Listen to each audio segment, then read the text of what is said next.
अस्सलामुअलैकुम। ये मेरी वीडियो आप में बहसियत मुसलमान एक जज्बा पैदा करेगी, एक उम्मीद की किरण आपके मन में फूटेगी और नाउमीदी हमेशा के लिए खत्म हो जाएगी।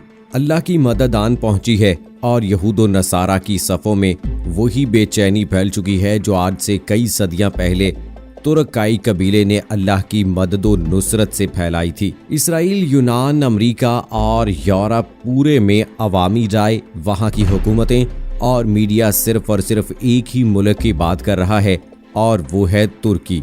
दोस्तों, इसराइली मीडिया से लेकर हुकूमत और खुफिया एजेंसियों ने इसराइल के लिए तुर्की को ईरान से भी बड़ा खतरा करार देना शुरू कर दिया है। अगरचे ईरान मशरिक़ वस्ता में इसराइल का सबसे बड़ा हरीफ मुल्क है और ईरानी लीडर अक्सर औकात इसराइल के खात्मे की बात भी करते रहते हैं, मगर आम तासुर यही है कि ईरान इसराइल के लिए कोई बड़ा खतरा हरगिज नहीं। इसकी बड़ी वजह ईरान की कमजोर मुआशी और फौजी हालत के साथ साथ इसराइल के लिए अमेरिका समेत तमाम मगरबी ममालिक की मदद और हिमायत भी है, जो कि ईरान को इसराइल के मुकाबले में कमजोर बनाती है।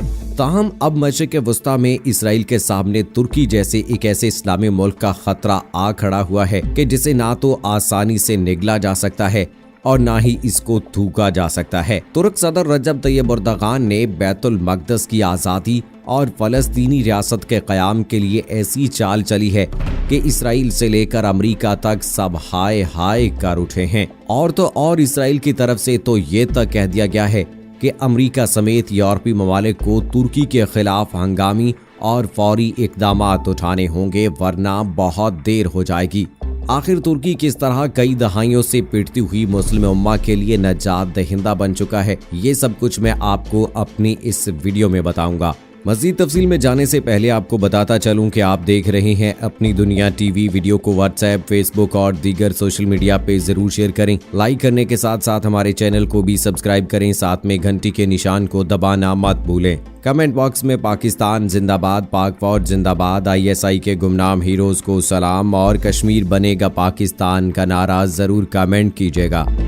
दोस्तों, तुर्की, मगरब और इसराइल के लिए बड़ा खतरा। इस वीडियो में हम ये कोशिश करेंगे कि आपको बताया जाए कि तुर्की किस तरह मुस्लिम उम्मा के लिए उम्मीद की किरण बनकर उभरा है और सलीबियों की तरफ से बनाया गया सेकुलर तुर्की कैसे अपनी अजमत रफ्ता को पाने की तरफ बढ़ रहा है और गैर मुस्लिम कुव्वतें इसका बाल भी बीका नहीं कर सकती हैं। सन 2002 में जब तैयब एर्दोगान ने पहली मर्तबा वजीर आजम तुर्की की हैसियत से हलफ उठाया तो उनको बताया गया कि वजीर आजम की हलफ बर्दारी की तकरीब के बाद कमाल अतातुर्क के मज़ार पर हाजिरी ज़रूरी होती है, इसलिए आप वज़ीर आज़म बनने के बाद फौरी तौर पर अतातुर्क के मज़ार पर हाजिरी दें। तैयब एर्दोगान ने प्रोटोकॉल के मुताबिक अतातुर्क के मज़ार पर हाजिरी दी और मेहमानों की किताब में लिखा कि अतातुर्क, आप जिस मकाम के मुस्तहिक थे, अब तक मुल्क पर हुक्मरानी करने वालों ने आपको वो मकाम नहीं दिया। मैं तैयब एर्दोगान आपको वो मकाम दिलाने की हर मुमकिन कोशिश करूँगा। इस जुमले का मकसद क्या था, इसके बारे में सदर एर्दोगान ही बता सकते हैं, लेकिन जिस तेजी से अतातुर्क की इस्लाम और मुसलमान दुश्मनी जो उसने तुर्की में राज के दौरान कायम कर रखी थी, अब इसका तेजी से खात्मे का सिलसिला जारी है। तैयब एर्दोगान अमली सियासत में तो बहुत पहले से थे, लेकिन 1994 में इस्तांबुल के मेयर बनने के बाद उनको इस बात का मौका मिला कि वो दुनिया को दिखाएं कि इस्लाम ने जिस हुक्मरान का जो तस्वुर पेश किया है वो क्या है।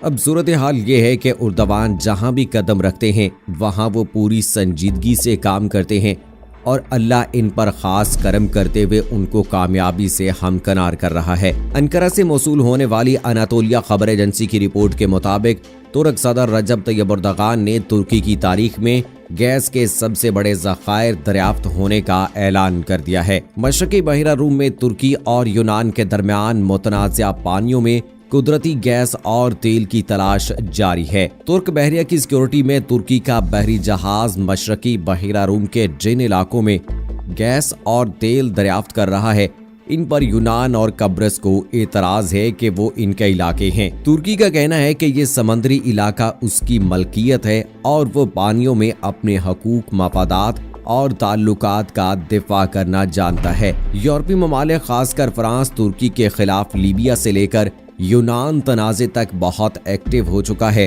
और यूरोप से आने वाली इत्तलात के मुताबिक इस माह 27 अगस्त से शुरू होने वाली यूरोपीय ममालिक के इजलास में तुर्की के खिलाफ इक्तसादी पाबंदियों समेत दीगर ऑप्शन पर गौर किया जाएगा। मशरकी बहिरा रूम के इलाकों में गैस और तेल की दरियाफ्त की खबर के बाहर आते ही 21 जून 2020 को बरतानवी अखबार द टाइम्स का कहना है कि मोसाद के सरबराह यूसी कोहन ने अरब मुल्कों की खुफिया एजेंसी के सरबराहान के इजलास से अपने खिताब में कहा है कि Mossad think Turkey is a bigger menace than Iran. Mossad के सरबराह का इस सिलसिले में कहना है कि तुर्की अरबों के लिए ईरान से बड़ा खतरा है। उन्होंने अरब मुल्कों के खुफिया एजेंसी के सरबराहान के इजलास को ये भी बताया है कि तुर्की पूरे अरब खित्ते में आगे बढ़ते हुए पॉलिसी पर अमल कर रहा है। तुर्की और इसराइल का ये तनाज़ा 2008 में उस वक्त शुरू हुआ जब गजा की पट्टी पर इसराइल के हमले के बाद रजब तैयब एर्दोगान की ज़ेरे क़यादत तुर्क हुकूमत ने अपने कदीम हलीफ इसराइल के खिलाफ सख्त रद्द-ए-अमल का इजहार किया और इस पर सख्त एहतजाज भी किया। तुर्की का एहतजाज यही नहीं रुका, बल्कि इस हमले के फौरी बाद आलमी इक्तसादी फोरम में तुर्क रजब तैयब एर्दोगान की जानिब से इसराइली सदर शमौन के साथ दो टोक और बरमरा इसराइली जराइम की तफसीलात बयान करने 31 मई बरोज पीर 2010 को महसूर गजा की पट्टी के लिए इमदादी सामान लेकर जाने वाले आज़ादी बेड़े पर इसराइल के हमले और हमले में 9 तुर्क शहरियों की हलाकत के बाद फिर एक बार उर्दवान आलम अरब में हीरो बनकर उभरे और अवाम से लेकर हुकूमतों और ज़राए अबलाग ने तुर्की और तुर्क रहनुमा रजब तैयब एर्दोगान के फ़लस्तीनी मसले खास तौर पर गजा की पट्टी के हिसार के खात्मे के लिए ठोस मौक़िफ़ को सराहा और मुत्तहिदा अरब अमारात सहाफ़ियों ने उन्हें कायद मुंतज़र करार दिया। वो वाहिद वज़ीर आज़म सदर थे जिन्होंने मिस्र में पहले मुंतखब सदर मर्सी की सीसी हुकूमत के हाथों शहीद किए जाने पर सख्त रद्द-ए-अमल और तुर्की में सदर मर्सी की सरकारी ऐलान के साथ नमाज़ी जनाजा और बांग्लादेश में जमात इस्लामी के रहनुमा की फांसी पर तुर्की के सफीर को बांग्लादेश से वापस बुलाने की सख्त कार्रवाई करने से भी गुरेज नहीं किया था। अब ताज़ा तरीन पेशरफ्त के मुताबिक तुर्की ने आज़ादी फ़लस्तीन के लिए बनाई गई तंजीम हमास के अहम रहनुमाओं को न सिर्फ तुर्की बुलाया गया है, बल्कि सुनने में ये भी आ रहा है कि उर्दवान की जानिब से उन्हें तुर्की की शहरियत देने का भी ऐलान किया जाएगा। हमास के अहम कायदीन के यूं तुर्की आने से इसराइल और अमरीका तड़प कर रह गए हैं। दोनों ममालिक की तरफ से तुर्की को सख्त रद्द-ए-अमल दिया गया है। तुर्क सदर रजब तैयब एर्दोगान जो भी इक़दामात उठा रहे हैं, इससे ये जाहिर होता है कि तुर्की ने मसला फ़लस्तीन को हल करवाने और मस्जिद अक्सा की आज़ादी को अपने खाते में डाल लिया है और आज का तुर्की आलम इस्लाम के कायद का किरदार हासिल कर चुका है। यहाँ आपको सेकुलर तुर्की के कायम करने वाले तुर्क रहनुमा की वफात का वाक़या सुनाता चलूं कि अतातुर्क का जब इंतकाल हुआ तो तुर्की में उनकी नमाज जनाजा का मसला पैदा हो गया। उस वक्त उनके नायब ने इस मसले को इस तरह हल करते हुए एक तकरीर में कहा कि कमाल अतातुर्क की नमाज जनाजा उनके नजरियात, ख्यालात और उनकी बरसों की सेकुलरिज्म के नफाज के लिए जिद्दोजहद के लिए सरासर मुनाफी है। इसलिए कमाल अतातुर्क की मैयत को नमाज जनाजे के बगैर ही दफन किया जाए और ऐसा ही किया गया। आज भी कमाल अतातुर्क का मज़ार एक बड़े हाल में मौजूद है।